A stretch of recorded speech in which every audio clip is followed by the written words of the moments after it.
Hello again, friends, and you are my friends, and welcome to a transfer special. Ivan Azon is a Blue. He is signed on loan for the season, and I'm joined by Liam from the Spanish Segunda show. Just tell the people at home where they can find you and what type of show they can expect if they were to tune in. Yeah, well, the Spanish Segunda show focuses on the second tier of Spanish football, basically. So if you have a team that you're interested in that league, then you might listen to. There are other podcasts out there. There's a Las Palmas one.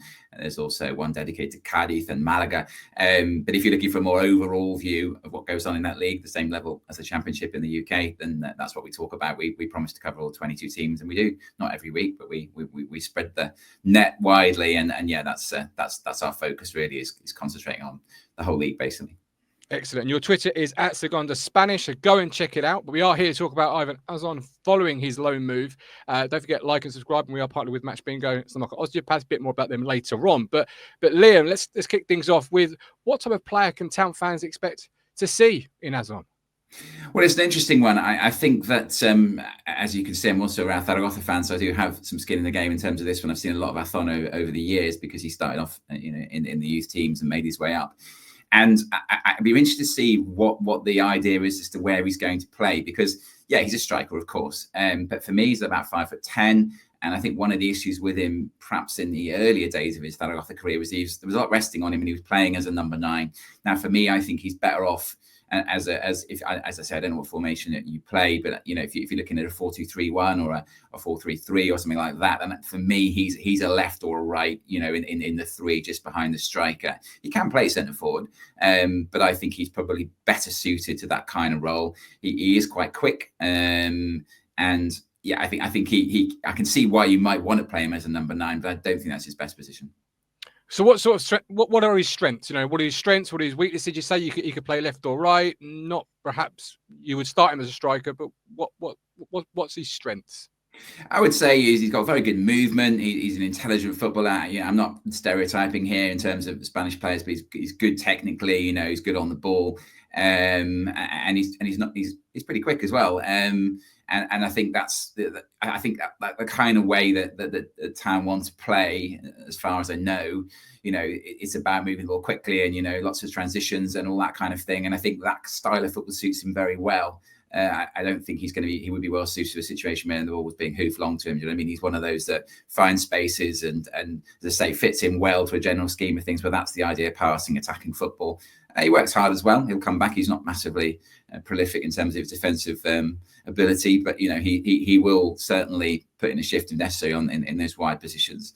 And yeah, I think he's a very solid signing. And I suppose the issue is he has had some injuries over the years, and also for me, looking at the strike rate, I think he needs to work on that side of his game. I think a lot of the time, I think he needs too many chances to score the goal, if you know what I mean. He's not perhaps, in terms of clinical when he gets a chance, gets into good areas, but doesn't always take his chances. And I suppose the good thing about the Championship is you get more chances, as you did in La Liga, and that's what La Liga 2, I should say, it's a Segunda. Once you get up to the Premiership, or and I think that's the aim, isn't it? But I think it'll work out well for him. I think in the Championship, as long as he stays fit. You mentioned left and right or up front. Let's break it down into 2 there then. If he's a centre forward, is it fair to say he's more last shoulder, play the ball into the channel and we'll go after it, as opposed to a play it into my feet and I'll back into the centre half and I'll hold it up and bring others into play? Very much so. Very much so. He's a get beyond the last man. He's going to use his pace. He's going to play on the shoulder, or he'll play out wide and get in behind the fullback. So he's definitely not for me. And I think that's the problem, isn't it? If you ask him to play number 9, as I say, I think he's 5'10". That's not really. I always have my doubts about 4-2-3 when we've got somebody, of that stature trying to do what you suggest, hold it up, bring other players into the game. I don't see him as that at all, and I don't think they will have signed him to do that, if I'm honest. But he has been asked to do that, so I think that's the issue really, is that there's a time when he was the sort of bright young hope, at a time when Real Zaragoza didn't really have much going for them, and a lot was on his shoulders, and he had a few injuries.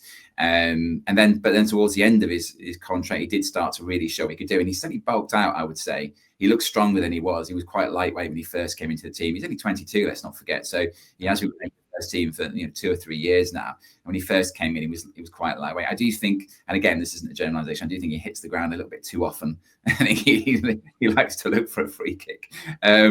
But then he also gets manhandled quite a lot, and because he's not the biggest, then he is probably going to end up being fouled more than most. He's strong, but he's still giving away a few inches to most centre halves. So I think certainly he's being bought with a view, or not being bought, obviously being brought in, I should say, with a view to be a wide player, or if he is going to play as a centre forward, he's definitely going to be looking to play on the last one and get in behind the centre halves. He's not going to be playing with his back to goal. Hold up, half time. Don't forget, we are partnered with Match Bingo, combining the excitement of live sport with the thrill of bingo. Your card has 15 random events from a live football match, and you watch them get marked off as the game unfolds. It's a brand new way to enjoy live football. You must be 18 or over. Terms and conditions apply, and please gamble responsibly. Visit begambleaware.org for more information, links in the description, or scan the QR code on screen now to play. I'm off to get my bingo cards ahead of this weekend's game. Match Bingo. Combine the excitement of live sport with the thrill of bingo. Yeah, interesting. So it may be a player you bring off the bench when you're chasing a game, or you want that space in behind and you can exploit that. But if you were to look at him as a left and right winger, when I grew up, left and right wingers were get the ball to the byline, beat the man for pace, and then whip that cross in. Nowadays, you see a lot more inverted wingers. You see players that play on the opposite side of their stronger foot, so they can come inside and do their magic. What type of left or right winger is Azon? Yeah, I think he's a cut in from the left myself. Okay. For me, he's right-footed. He's not one of those who's going to, he's not got blistering pace, and I think he's got good movement and he's got decent pace. But he's one of those that's going to set. And I think in pre-season, it's interesting, wasn't he? Went to Como and didn't. I mean, again, was injured, unfortunately, didn't really play. I think went there only in the winter transfer window, and then has shown quite a lot in pre-season. And I think the only reason why perhaps they've revived the idea of getting rid of him is because they brought in Morata, haven't they? And I suppose if you bring in someone like Morata, you probably are going to think that Azon is surplus to requirements. But yeah, I think he started the pre-season well, and I think that was primarily what he was doing, playing on the left-hand side of a three, and that's, I think, probably his best position, if I'm honest.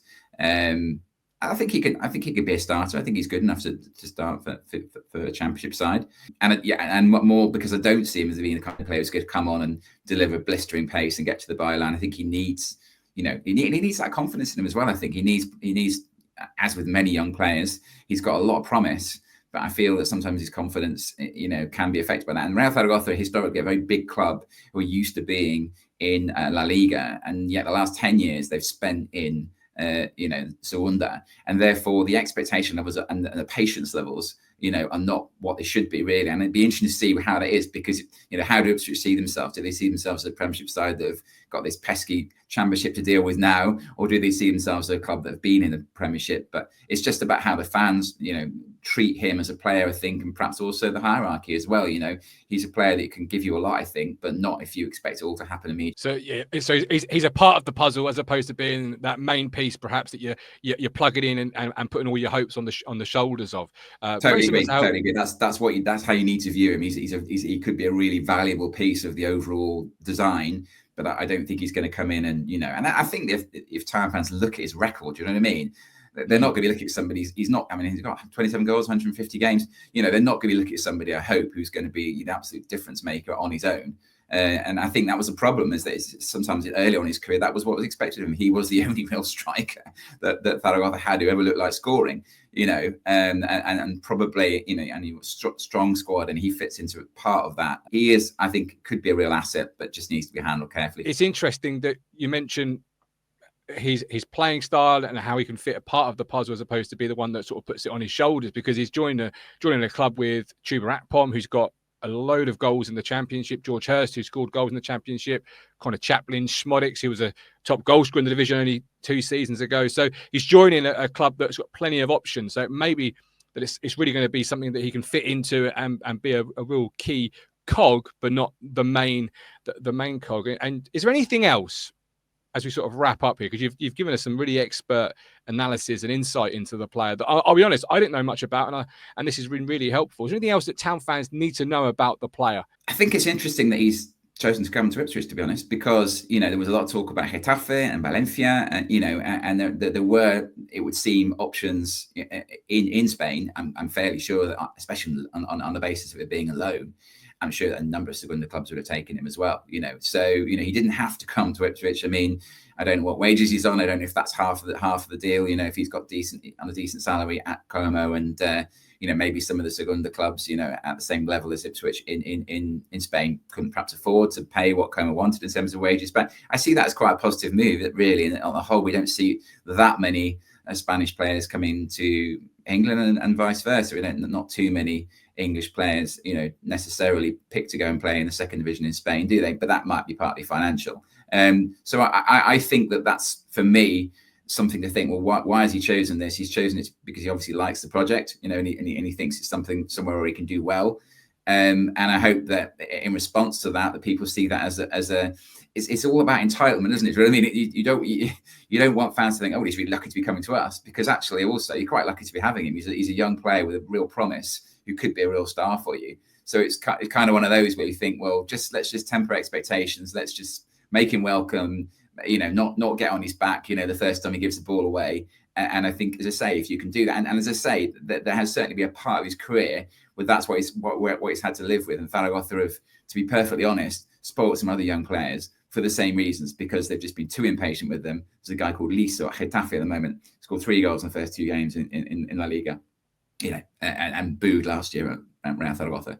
So it is one of those where he's bound to be a little bit apprehensive about what he's doing, but it's a positive move for me that he's come to you in terms of what he wants to do with his career, and it could work out really well. But let's not expect too much of him too soon, and he needs to be managed. But you've got a good set of people, backroom staff, haven't you? I'm sure McKenna knows what he's doing in terms of the kind of player he's bringing in. I'm sure they've done a lot of due diligence on this lad, and they will treat him to a certain extent with kid gloves, but obviously they'll also expect him to perform. And there we go. What a great and fascinating conversation with Liam from the Spanish Segunda show. Go and check him out. A huge thank you once again to Liam. What a really fascinating insight on Newtown player Ivan Azon. Where will he play? Up front? Out wide? A bit of both? Let us know in the comments. Like and subscribe. And don't forget Stowmarket Osteopaths, providing quality osteopathy and physiotherapy services in Suffolk since 1985. I go there myself. If you want professional, experienced care, give them a call on 01449 613 633 and tell them Talking Town has sent you. Bring them up and say, Talking Town has sent me. For Stowmarket Osteopaths, 01449 613 633. Maybe say hello first. Like, hello, how are you? Talking Town has sent me. Don't just scream down the phone, Talking Town has sent you. Anyway, thanks for watching. Take care. You've reached the end. Thank you so much for watching. Hit here to subscribe. It's totally free. And hit here for more Talking Town videos. I'll see you on the next one.